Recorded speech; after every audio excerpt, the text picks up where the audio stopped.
Okay, so why do we procrastinate? Why do we put off the very things that we know is going to move us forwards? That proposal, that workout, that phone call, that new idea. It's not laziness. It's not a lack of discipline. Now, procrastination can be a protection, and it's your nervous system's way of keeping you safe. Safe from what? From fear of failure, fear of judgment, or even the fear of being seen. Now, in this video, I'm going to break it down.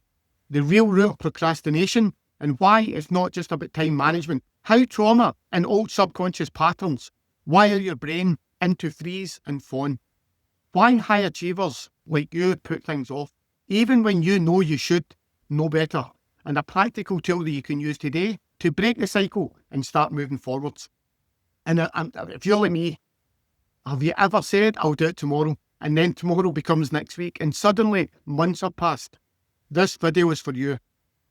Let's look at how procrastination shows up for people like Sarah and James. So for Sarah, she's 38, working, she's got 2 kids, and it looks like this.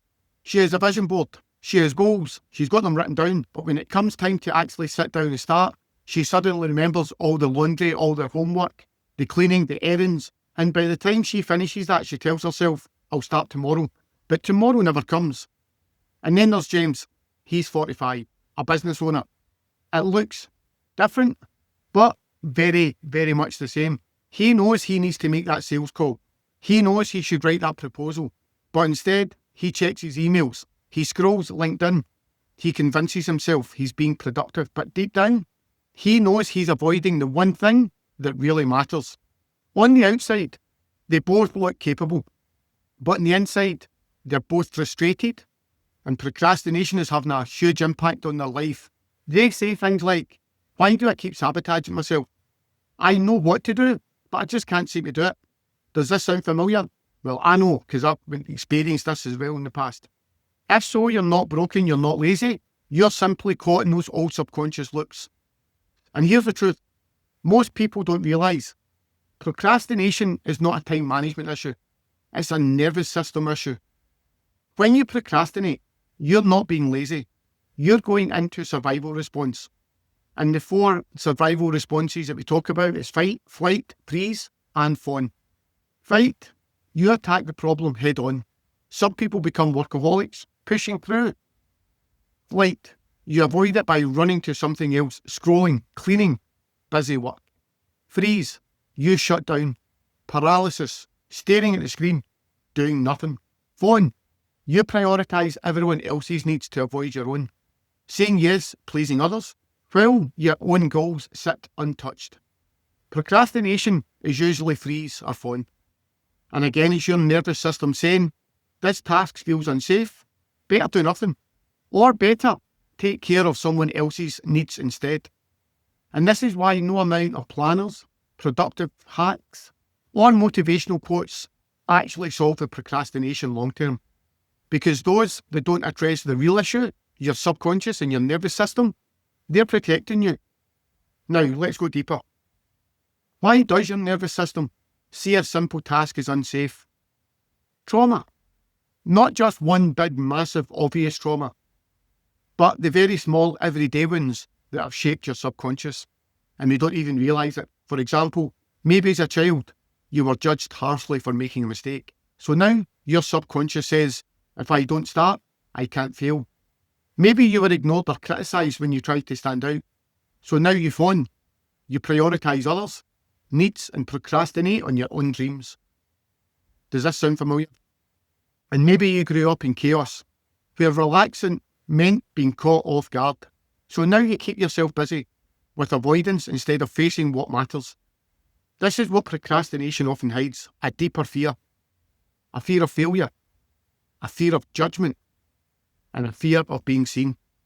And I see this all the time with entrepreneurs and high achievers and my clients. Outwardly, they're confident, but when it comes to the things that really put them out there, launching that program, publishing that post, having that difficult conversation, suddenly procrastination appears.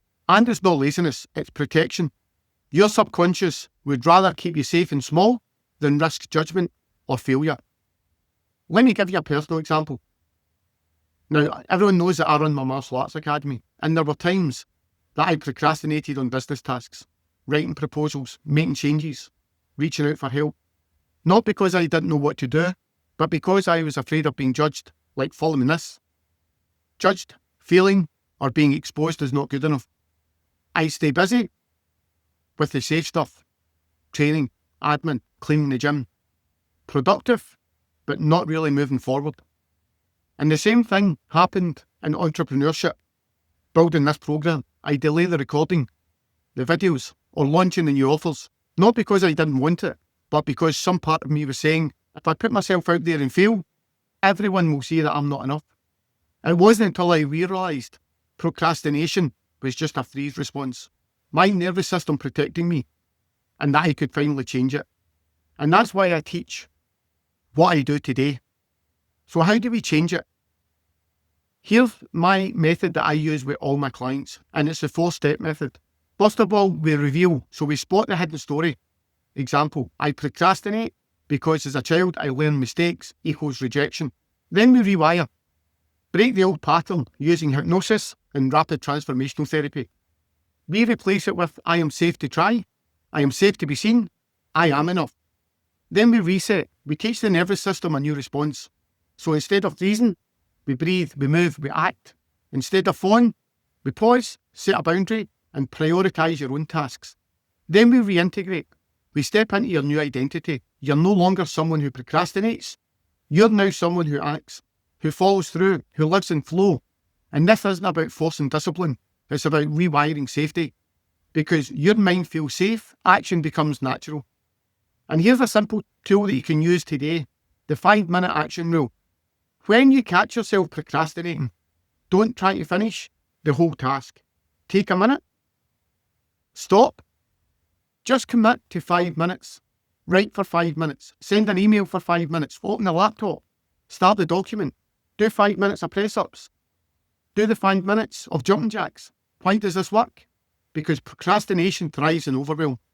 When you shrink the task down, your nervous system no longer sees it as a threat. And once you start, momentum takes over. And pair this with the deep subconscious work, and procrastination stops being your pattern. It stops being your identity. So remember this, procrastination isn't laziness. It's a protection mechanism. And it's often rooted in trauma, freeze and fawn responses, and fear of judgment. And when you work out and develop the review, rewire, reset, and reintegrate, procrastination loses its grip on you.